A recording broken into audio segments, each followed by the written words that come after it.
that's when the position of chief chemist arose. And so it was my introduction to the chemists of the Bureau and be able to talk with them and get acquainted.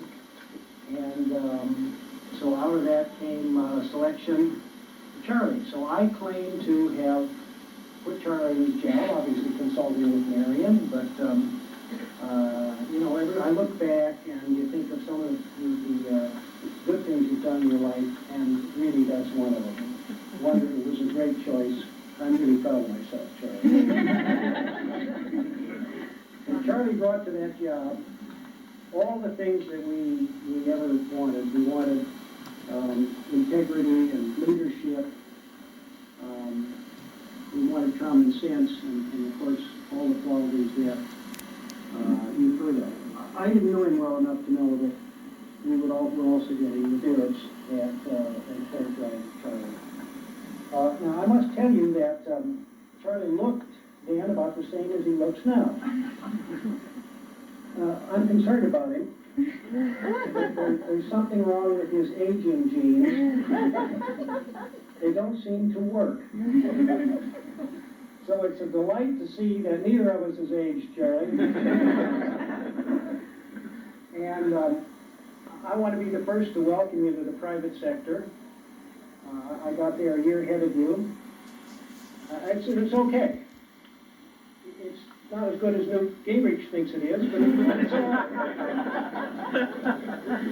So you too will enjoy it. But before you go, I have I'd like to give you a little plaque on behalf of actually the USP. The USP is an organization that I knew, of course, at FDA and have known better since. I happen to be in the board. So I'm presenting a plaque here to Charlie on behalf of the board of the United States Pharmacopeia.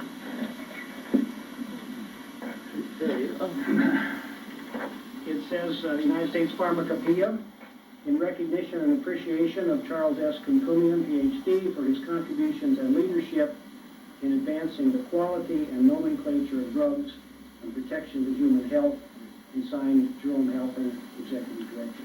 Thank you.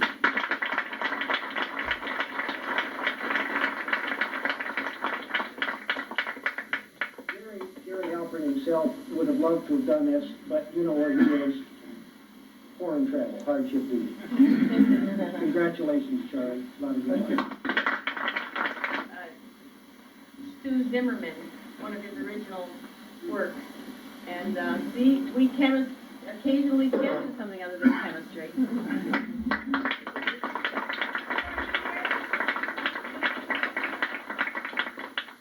There he is. Thanks, Stu. He's over there. Thank you very much, Stu. I didn't know you could do this. Well, there's an inscription on the bag. Tell us about it. Okay, thank you. Dr. K, don't go anywhere, okay? Your former colleagues here have some things for you. You were retiring, so we came up with this. Please open it.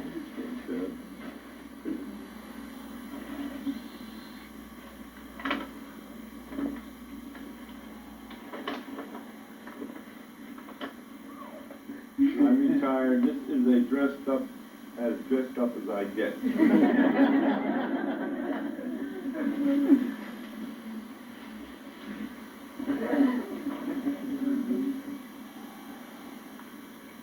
I'm retired. It's a mug. Or did the permanent green give that many arteries? It's a cup. It says, I'm retired, or did the permanent grin give that away already? Thanks, Chris. Buford? Dr. K, everyone here tonight, and many people that could not be with us have contributed on a gift to express our appreciation to your service and to the opportunity we've had to associate with you over these years. We hope that this gift certificate from Best Buy will help you purchase something that will bring happiness and satisfaction to your life for many years in your retirement. Thank you very much, sir. Appreciate it.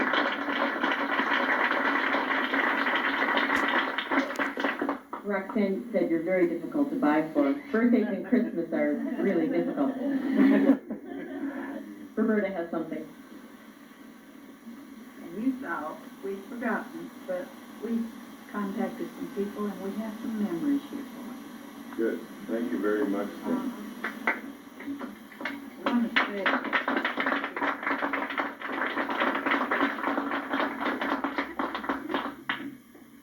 Yeah. I look a little younger than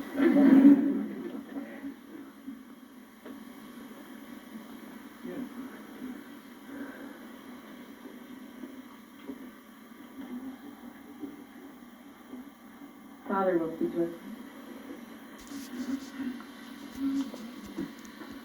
I wasn't a scheduled speaker, but after hearing all these testimonies, as a parish priest now I know a lot more than I did before, even though I have been here for 18 years. I knew the awards and the achievements he had accumulated, and but to hear all these personal testimonies, it's heartwarming, and I'm very happy of being here and sharing this moment with the Kumkumian family.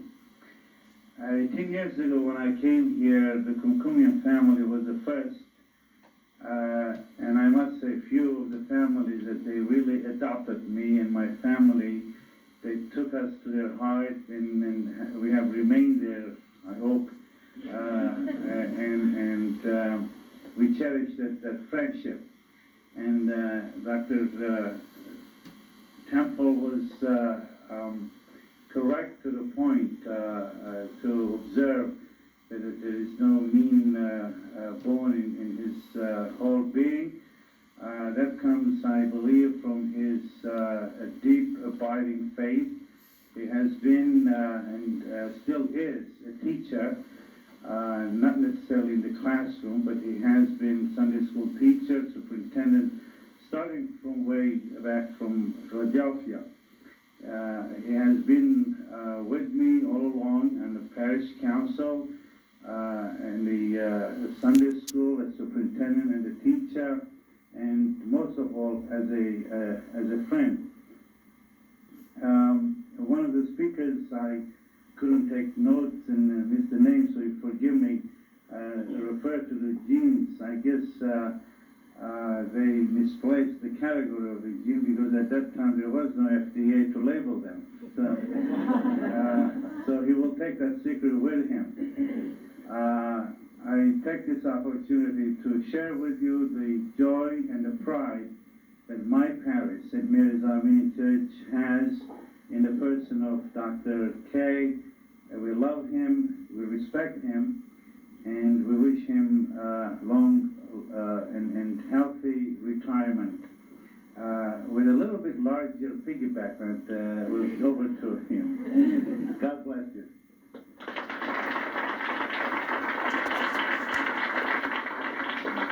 Dr. K will close out our evening for us.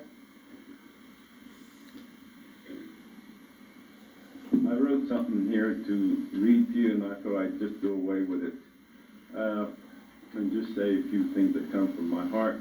First of all, I want to thank the organizers of this event here, Marilyn, Roberta, and Buford, for this event. It's very heartwarming, and you've done an excellent job here, and the food was good also, so thank you very much.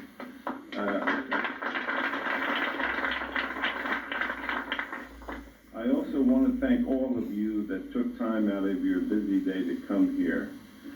Some of you I have spent many years with, in daily contact with you and so forth, and others I have not. So I appreciate your taking the time out of your day to come here and share it with me, and I'll never forget that.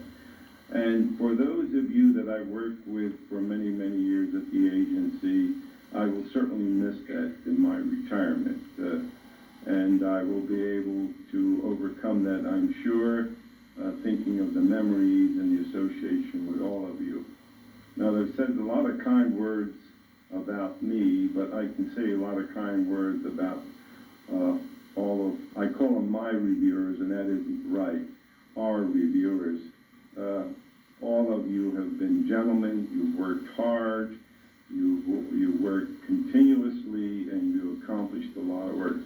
The chemistry section, when I first came here, was the part of the applications that sometimes held up drug applications when the medical was done, farm tox and everything was done. But that had changed in the 70s and so forth, and I'm proud of all of you, the supervisory chemists that have worked with me, and the reviewers also. I think we've come a long way. I think the level of the quality of drugs on the American market are the top that you can find in any part of the world. I think we've accomplished top quality out there. So I'm proud of all of you from that point of view. I also want to just say something about industry, and I appreciate the industry representatives coming here. I've always worked with industry and felt that we can accomplish a lot more by working together and trying to get things out. And I think what Dick said, Kieran said, and the others and so forth is true. I feel you can accomplish a lot more by working together than going against each other. And it sort of reminds me of a little fable that I think a lot of you know, is that when the wind and sun was arguing about that which one could get the coat off of the gentleman that was standing nearby, the wind started to blow and tried to blow the coat off the gentleman. And the stronger the blowing, the tighter the gentleman held on to his coat. And finally the wind gave up, and the sun then came out, the weather was warm, and the coat came off by itself. And so I worked with that philosophy, working with people, trying to be reasonable, as long as we know where we're coming from. Industry has their position and the agency has their position. As long as we understand that, I think we can work together, and we have worked together. We have the major goal of getting new drugs on the market for the public good. It may be for my good when I get sick. So we've got to work on the basis that to get something out for public good is very important, and we've got to do that in a manner recognizing what our responsibilities are in government and those in industry. So I'm thankful for the industry representatives that came here tonight, and I will certainly miss a lot of you because I think we were able to accomplish many things and to deal with difficult issues in a very timely manner. Just to go back a little bit of where I came from, I joined the FDA in 1964. And how did I get hired? Well, I was interviewed in the Columbus, Ohio airport for this job. And Dr. Earl Myers interviewed me and offered me this position. Now, why did I get interviewed in the airport? Well, the agency didn't have any money for bringing applicants in and get interviewed at headquarters. And so what Dr. Myers would do is take a trip to the West Coast. He stopped in Columbus. And I think Armin, correct me, did he stop in Detroit or someplace?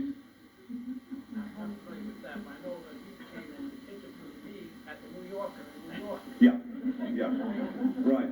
That's what he would take the occasion of going to a professional meeting, and on the way, his airline was so adjusted that it would stop certain places, and he would interview candidates. Now, isn't that smart? That's smart. And on 64, Armin came aboard shortly after I did. What month did you come aboard? January 1999. Yeah. So he came in shortly after I did. And there were many other people that were brought aboard. And so after Earl interviewed me, he hired me, and I started around the 1st of January in 1964. And so we had the foundation of what we have today. We brought these people aboard. If you remember, in 1962, the Kefauver-Harris amendments were passed. And with those, the passage of those amendments, there was the requirement for efficacy, requirements for INDs, increased GMP requirements, and you remember, some of you remember the DESI project, the requirement that we would have to go back and re-review all of the NDAs we approved from 1938 to 62 for efficacy. And I believe we had about 10,000 claims that had to be reviewed to see if we could put those indications in the package insert. There was a tremendous amount of work that was required by the 1962 amendment. But that was the foundation of what we have now. We have now close to 100 reviewing chemists that do NDA reviews, and most of those have either a master's or a PhD degree. The generics has about, Bob, correct me, about 45 chemists that do the generic drugs, and many of those have PhDs and all. So the cadre that we now have is a tremendous staff of reviewers. When I went overseas in my international work, I would talk to the people in EU and in Japan and the other countries. They are amazed at what we have here in the FDA. The FDA is the backbone, it's the foundation of standards throughout the world. And they look to us for all of these standards. No matter what they say, we are the standards. If you put all of the regulatory bodies together throughout the world, they would not come up to the size of the FDA. So the FDA, the U.S. government has put a lot of money into the agency, and you can see the fruits of that as the new drugs come out in this country then. So I'm proud to be part of that whole development there, and if I contribute anything to that, I'm happy and I'm satisfied. I always look in life to say you do your best, and if it succeeds, well. If it doesn't succeed, at least you have tried. I also want to thank Dr. Temple, Dr. Bilstead, Jerry Myers, and Bob Bell, and others that are in this room now, and Dick Kraut, of course, and others that I've worked with for many, many years, and I want to thank them for the privilege of working with them. And Dr. Williams also, who couldn't be here tonight, he and I shared chairmanships of the CMCC, this committee, in the center also. So I want to thank all of these people for being able to work with you and also to have your friendship. And so I'm hopeful that we'll see each other at some time or another, and hopefully that we can all be still good friends.